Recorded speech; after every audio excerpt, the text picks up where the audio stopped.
how long have you been a DJ for at Memphis State? I've been here about a year and a half now. You have? Yeah. But you're not a student, right? No, I'm not a student. I'm a volunteer. You're a volunteer. You volunteered to do this? Yeah. Your show's at 6 o'clock in the morning? You volunteer to get up at 6 o'clock in the morning? 6 till 10. I mean, I know that they know you as a, quote-unquote, the pilot of the jazz jet. Is that right? Why do they call you that? I was looking for a handle, a pseudonym. And I couldn't think of any name. And so I thought I would try to think of a little concept. So I said I'd be the pilot of a jazz jet. And all the people that listen to my show regularly are frequent flyers. You know? Malvin Massey Jr. had a voice made for jazz radio. It was distinctive, unique, and one of a kind. Malvin was born and raised in Memphis, Tennessee. After graduating from Hamilton High School on the city's south side, he served his country in the U.S. Air Force for 4 years, then began his radio career at WCRV, a local Christian radio station. Malvin earned a bachelor's degree from Memphis State University and played saxophone in the university's jazz band. He also received his broadcast certificate from Columbia School of Broadcasting. In the mid-'70s, Memphis State started an on-campus radio station. The station developed into WUMR with a unique format. It played all jazz all the time. In 1988, Malvin became a volunteer DJ at the station with a jazz show called Images of Jazz that lasted for 30 years. Sundays I do the Images of Jazz program. Images of Jazz. Yeah, I mix it up then. I play something for everybody then. Mainstream, contemporary, fusion, and new age. I try to mix it up. Start off with mainstream, do about an hour of contemporary music. And then mix it up. This is the Jazz Lover, U92 FM, Images of Jazz with Malvin Massey. Quand les photos ne sont pas assez, les images de jazz sur 92 FM.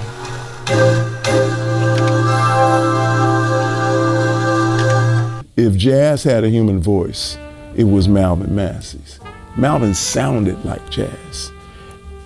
We don't know how many people were reached and affected over the many, many years that he was on the air playing music. We have no clue what that number could be. But what we do know, what we are sure of, is whatever the number was, they were all happier. They were all made to feel better. Along with being the voice of jazz, Malvin Massey was also a promoter of jazz and jazz artists, especially musicians from his hometown, Memphis. The hottest Memphis musician, I'd say, would be Kirk. That we play his new album, The Promise. We get a bunch of requests for that. I, as a very needy jazz artist, local/international artist, and by the way, that's a very important distinctive, that you're on the international scene, but just so happens that you're from this place. Everybody's from somewhere. I am from Memphis. And so, Prophet is not without honor, except in one place, and that's in his or her hometown. So, as that artist here in a jazz format, there was a doorkeeper, and his name was Malvin Massey. I'm playing alongside Gerald Albright and Sweet James and Charles Lloyd and all these other great saxophonists, other artists. So the fact that Malvin Massey in the late 80s showed me as an artist, a local/international artist, radical hospitality, and he kept doing it over and over again. He said, when you come out with something, just let me know. It's on. While volunteering at WUMR, the pilot met his co-pilot, Phyllis. She was also a jazz lover who happened to call the station one day looking for a particular song. The man who answered the phone told her to come by the station and he'd get her a copy. She did, and found out the man on the phone was Malvin Massey. They were married on September 9th, 1992. 9/2/92, and he spent the rest of his life with Phyllis.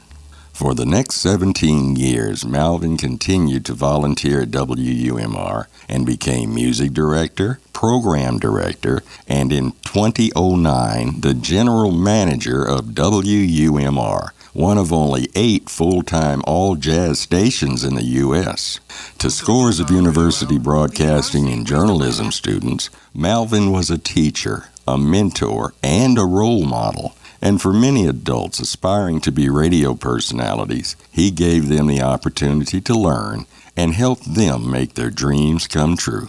I was a student at the University of Memphis. I think I was maybe a sophomore or junior, and one of my classmates worked at the university station, U92, and she told me they were looking for a news director, and I was a broadcast journalism major. So I went down to the basement where the station was located, and there was Malvin Massey, the program director. He interviewed me. The first thing I noticed about Malvin was definitely his smile. He has this smile that just lights up the room, and then the personality to go along with it. He was just so nice and so gracious, and he just was full of encouraging words. He told me, "I know you're gonna do great at this." I was allowed to have a specialty show. I was the Smooth Angel. Mondays 4 till 6, and I got to bring the very best in smooth jazz. It don't get no smoother than that. That was me.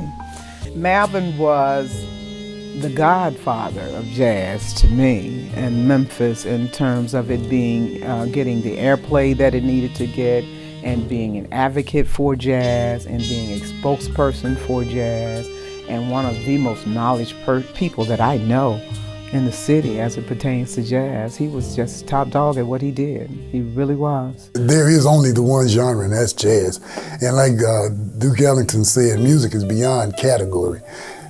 This was these different genres, smooth jazz and all of that, are strictly marketing tools from the record labels and some of the artists and radio stations and what have you. But they, as a matter of fact, they had to think of something to categorize things strictly to make money off of it. And for BMI and those people, so they can tell who to pay for composing this music and this and that. But as far as the genre itself, it's all jazz. And it's all been in there all the time. The smooth part of it, the acid jazz, it's all been in there the whole time. I called University of Memphis, and Malvin was about giving people opportunity.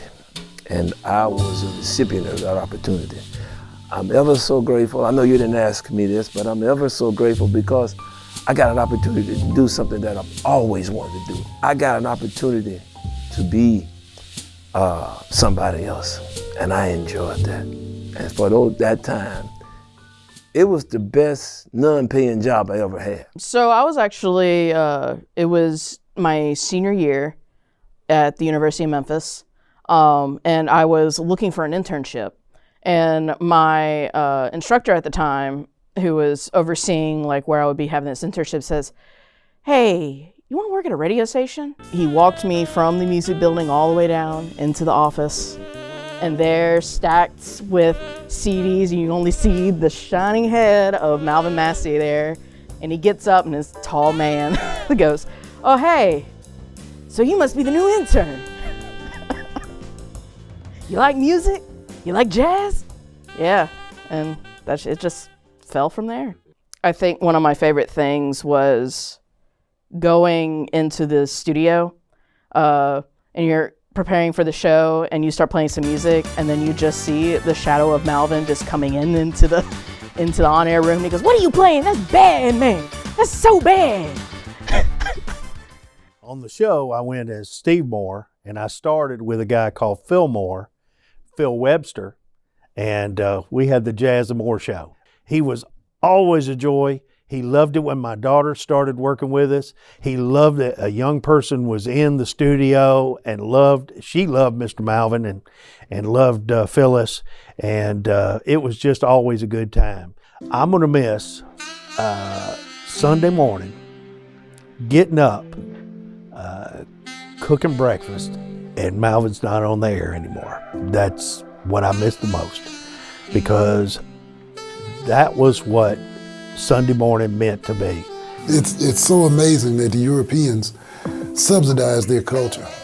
We here in America, we don't subsidize our culture. When things get tight in school systems, the first thing they do is drop the music program because they have to buy band instruments and uniforms and stuff. In Europe, the government will step in and say, no, our culture is important enough for us to use your tax money to keep it going.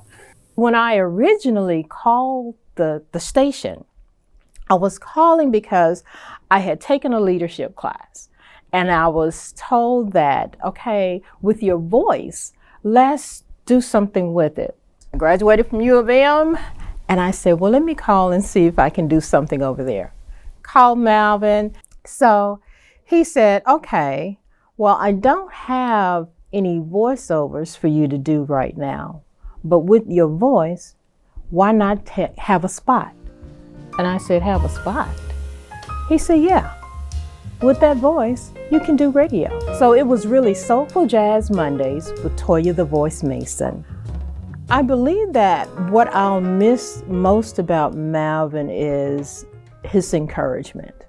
Malvin was an encourager. Early 2016, I entered the studio because I had some time on my hands. I'd left my job of 30 years and had sort of plans for, creating like a new second phase of life, right? Made an appointment with Malvin, 10 o'clock on a Wednesday morning. He was in the studio and he came in and showed me the controls for a few minutes and walked out and left me in there for 2 hours. And as someone else asked me, so well, was that hard? I said, no, I actually enjoyed it because I had thousands of CDs around me, jazz CDs around me to play with. So it was fun, and that was my introduction to Malvin. WUMR was a light for not only jazz, but for all of Memphis music. We did play some Memphis blues, or blues section as well. We had a Memphis section. We focused on Memphis artists, Phineas Newborn, Booker Little, all the great pianists, Harold Mayburn. And so along with that, I think that elevated all of Memphis music because WUMR was one of 8 all jazz stations 24/7 in the United States. And as a result of that, people around the world knew Malvin Massey. And he went to conventions and conferences and was on boards and just across the world, people literally around the world knew who he was. And as a result of that, they knew about the Memphis market. They knew how important WUMR was to jazz and music in Memphis. Malvin was such a great guy. He gave me a chance to share music with people when I really needed it. Despite the efforts of Malvin Massey, the volunteer jazz DJs, loyal supporters of WUMR, and the local Jazz Lovers Nation, FM 92, the Jazz Lovers Station, went off the air at 6 o'clock p.m. on Monday evening, March 30th, 2020. Ending nearly 4 decades of playing America's classic, original African-American art form, jazz. Malvin had retired from WUMR a few weeks prior to the station going dark, but fortunately, it was not the end of his career in jazz radio. A few years earlier, one of his childhood friends, Howard Robertson, and Larry Robinson, founder and CEO of the Kazookian Network, a podcast production company, had created a 1-hour podcast radio show called Riffin' on Jazz. The Kazookian Network presents Riffin' on Jazz with your host, Howard Robertson and Malvin Massey. Sonny Rollins. You got to improve, man. You got Coltrane. We were all sitting around talking on jazz is what brought Howard and Malvin together with Kazookian. Howard was already here, but Malvin had just started working with us because of what we were supplying to WUMR. But when Riffin' on Jazz, when he and Howard got together and the show Riffin' on Jazz was created, that was it. It was a match made in heaven, and he was part of the family from that moment on. We thought that it would be very unusual, but very natural and organic to have a show, now that we're old cats, to have a show where we sit down and we talk about jazz, and we talk about jazz like we learned it, and talk about what we learned.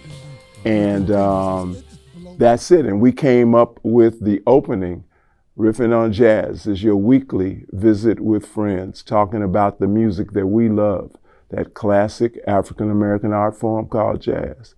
Why should I care about jazz? Why should I like jazz? Because it's the root of everything else. It's the root of everything you got, everything you do like. It is history. Okay, it is steeped in either gospel or jazz. And it is or blues. I'm your girl Cookie B, and I'm Malvin Massey. With Blues in the Basement. When it came to music, Malvin was always open to new opportunities. So when he was asked to become the co-host of another Kazukian podcast radio show, Blues in the Basement, alongside the incredible personality of Cookie B, Malvin proved once again his love for music included more than jazz. He loved the blues just as much. Oh, I really got to know the man, the myth, the legend. My Malvin, the professor, as I called him. And all of my friends started calling him the professor. That voice, come on, yo. In late 2020, Malvin was diagnosed with cancer and began a lengthy treatment program that kept him out of the studio for several months. Now, I'd worked with Malvin at WMR and had known him for over 25 years. Well, one day, Larry, Howard, and Malvin had a meeting, and I was asked to become a regular co-host on the show. It was an invitation that I quickly accepted. Playing music is an art. It takes training, practice, and a passion if you really want to get good at it. Well, Malvin recognized that in jazz and respected the art and the people who played and created the music. It's a characteristic you don't find much in today's music. People create music just to be popular and make money. Malvin didn't care about being popular. He just enjoyed playing good music, and I'm going to really miss him for that. In 2022, when Malvin was unable to continue doing the Riffin' on Jazz show, recording artist Deborah Sweeney, another Memphis native and jazz lover, was asked to become the third member of the team. She too was a friend of Malvin's and recalls the many things he helped her accomplish in her career. When I first contacted Malvin about the release of my CD, Malvin was so receptive and he was looking forward to playing my project, which really made me feel good. I just miss Malvin from knowing he's not around. I'm so glad to really be a part of Riffin' on Jazz. So thank you. I want to thank Malvin. Rest in peace. We miss you and we love you and we'll never forget you because Malvin was jazz. I was introduced to Malvin by Jack Cooper, who is the director of jazz studies at the University of Memphis. And that was many, many years ago. And Malvin was hosting a show. Jack Cooper and the Orchestra of the Delta was playing, and the guest was Memphian and jazz trumpeter Marvin Stamp, for whom I grew up with and my wife grew up with. That's when I said, he's got an incredible voice. I mean, listen to him talk. He's like Mr. Jazz voice. Featuring Bill Easley, Bernard Perry, and I made it a point to keep my relationship going with Malvin. And through the Mid-South Jazz Foundation, we all coordinated on when WMR was doing their fundraising every year. We at the foundation supported and helped with that. And when the foundation was doing various events here, Malvin was part of that. That station is the Jazz Lover Morning Show, U92 FM. Was the foundation as we continue the best of a lot of things that happened in this city. Okay, and Malvin was part of that. In about 3 minutes. I used to join Malvin every Sunday morning on his Monday morning show. I didn't have a speaking role. I didn't say anything, but when he was in between records, we were talking about artists. We were talking about jazz things happening in Memphis.